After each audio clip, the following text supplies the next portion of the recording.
Shocking news for anybody on PIP. In the last 12 hours, the government have published a new spring statement update to the Green Paper. And when I tell you it is catastrophic, it is potentially really catastrophic. If you thought the 4-point rule was only going to affect you if you were on Universal Credit, LCWRA or ESA, trust me when I say this video is going to potentially be some of your biggest nightmares. I'm going to dive into it. I'm going to show you all the information and I'm going to tell you potentially what you can do about this. So make sure you watch right till the end. And welcome to my new subscribers. It's a small channel. It is growing. So thank you so much for sharing the support. This is our genuine TikTok account because I've got a few doubles. They're not me. I only have one. So make sure you follow along there too. Much appreciated.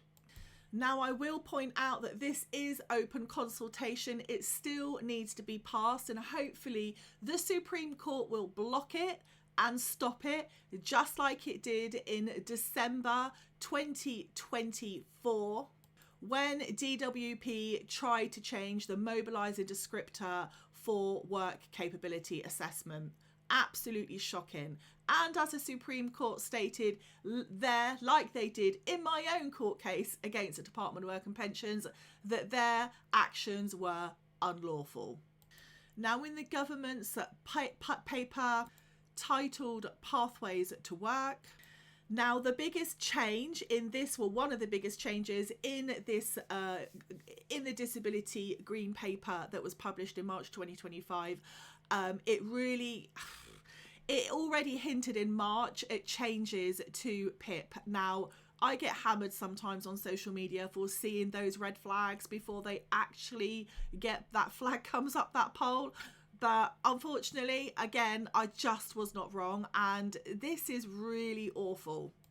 So the new 4-point rule is not just going to apply to people who want to get the new or what will become the new universal credit health element, which technically will be replacing LCWRA.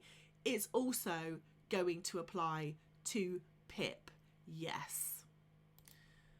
DWP are trying to introduce a new criteria to become eligible for the daily living component of PIP.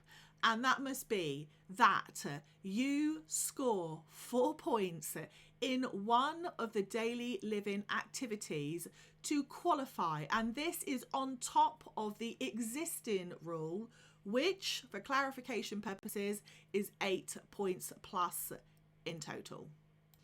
I know. As they have stated, we will introduce a new additional eligibility requirement so that a minimum of 4 points must be scored on one PIP daily living activity to receive the daily living element of the benefit. That's paragraph 21, and that is followed by this paragraph.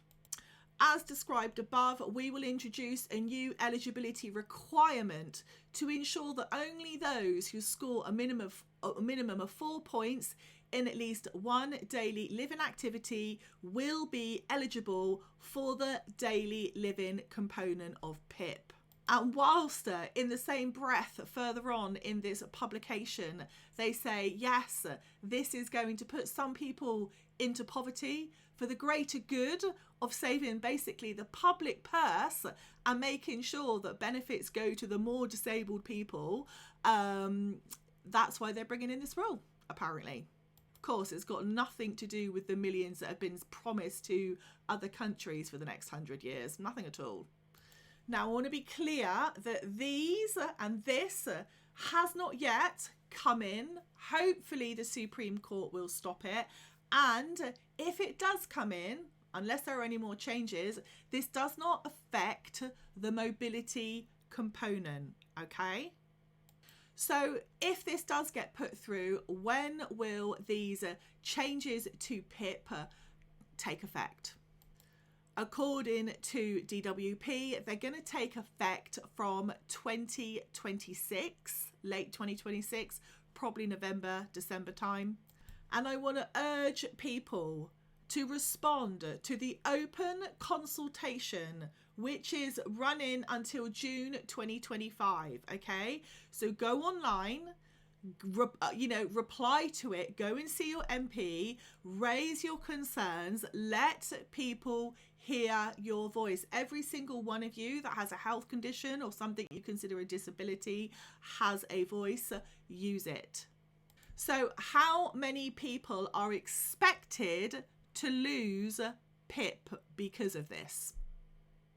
According to the government's own calculations, which, let's just say for statistical purposes, may be a little bit lenient here, but they are saying there are 370,000 current PIP claimants who are expected to lose their PIP daily living criteria upon, listen very carefully, reassessment under the new criteria. Because I know you're going to come in the comments and go, will I have to be reassessed? Well, it looks like they're going to blanket reassess everybody. I honestly think that. The same for LCWRA, the same for ESA, everyone.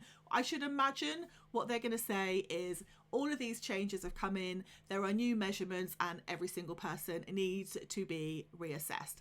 And to be perfectly frank with you, if they didn't do that, it might show that they were giving some people, an unfair advantage, shall we say, which could in itself could be seen discriminative, because the same rules should really apply to everybody. Now, what's even more shocking is that DWP have stated they predict how many people are going to be denied PIP in advance of this. In advance of this new rule. So let's have a little look at this. An estimated 430,000 future claimants, so people who would have made a successful PIP claim between 2026 and 2030 under the old system, are expected to be denied because of the new rule. I cannot see how this is lawful. I really can't. These are notional cases that in today's rules would have qualified, but after 2026 will score below the threshold. And again, if anyone is panicking at this point, I want to point out that this has to be passed in open parliament. Otherwise it's unlawful and the Supreme Court will slap them down again. And by the time 2029, 2030 comes, DWP expect that roughly 800,000, so that's nearly 1 million individuals who will not receive PIP daily living that would have if the rules remained as they are. This is a massive shift, this is in their own words obviously, in the disability benefit landscape. The government's own analysis acknowledges the scale. By 2030, an estimated 800 people will not receive the daily living component of PIP. Now, again, I want to point out that the Supreme Court did find in December that when it comes to DWP stating, their own analysis, that they didn't actually or could not actually produce verifiable records in the Supreme Court's own words to be considered as any type of comprehensive research. Make what you will of that comment, which came from the Supreme Court. So yeah, let's leave that there. So what can you do if you are currently worrying about all of this, right? First of all, please do make sure you go and register over on thejusticejournals.com. We have lots of resources there, especially for our members. We also do have lots of tools that you can use, and even we have one-to-one advocacy services if you want that. As you know, I single-handedly sued the Department of Work and Pensions, unfortunately, for unlawful harassment and disability discrimination, and we have a small but growing number of professionals. I will point out at this point, I'm not a lawyer and I'm not a medical advisor. However, let's just say it takes a certain amount of knowledge, grit and balls of steel to single-handedly represent yourself in a court of law and be successful, I might add. So some of you may want to tap into some of that knowledge.